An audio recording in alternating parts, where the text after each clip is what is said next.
কুষ্টিয়া জামায়াত ইসলামী ও গণ অধিকার পরিষদের নেতাকর্মীদের মধ্যে দফায় দফায় সংঘর্ষের ঘটনা ঘটেছে। প্রায় ঘণ্টাব্যাপী চলা এই সংঘর্ষে উভয় পক্ষের অন্তত 10 জন নেতাকর্মী আহত হয়েছেন। এ সময় কুষ্টিয়া 3 আসনের এমপি মুফতি আমির হামজার গাড়িতে হামলা ও ভাঙচুর করে গণ অধিকার পরিষদের নেতাকর্মীরা। পরে জামায়াত ইসলামী নেতাকর্মীরা গণ অধিকার পরিষদের অফিসে হামলা চালিয়ে ভাঙচুর করে। শনিবার সন্ধ্যা 6:30টার দিকে শহরের 6 রাস্তা মোড় থেকে এই সংঘর্ষের সূত্রপাত ঘটে। তবে হামলা ও সংঘর্ষের বিষয়ে জামায়াত এবং গণ অধিকার পরিষদের নেতাকর্মীরা পাল্টাপাল্টি অভিযোগ তোলে। গণ অধিকার পরিষদের নেতাকর্মীদের দাবি, প্রবাসী কল্যাণ ও বৈদেশিক কর্মসংস্থান মন্ত্রণালয়ের প্রতিমন্ত্রী নুরুল হক নুরকে নিয়ে কুষ্টিয়া 3 আসনের এমপি আমির হামজার কটূক্তিমূলক বক্তব্যের প্রতিবাদে 6 রাস্তার মোড় এলাকায় বিক্ষোভ সমাবেশ করছিলেন তারা।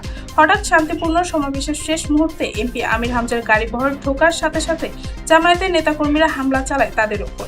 এতে বেশ কয়েকজন আহত হয়। তবে অপরদিকে জামায়াতের নেতাকর্মীদের দাবি, পরিকল্পিতভাবে গণ অধিকার নেতাকর্মীরা এমপি আমির হামজার গাড়িবহরে হামলা চালিয়ে গাড়ি ভাঙচুর করে এবং নেতাকর্মীদের মারধর করে। পুলিশ বলছে বর্তমান পরিস্থিতি নিয়ন্ত্রণে রয়েছে। অনাকাঙ্ক্ষিত ঘটনা এড়াতে অতিরিক্ত পুলিশ মোতায়েন করা হয়েছে এলাকায়। অভিযোগ পেলে নেবেন আইনগত ব্যবস্থা।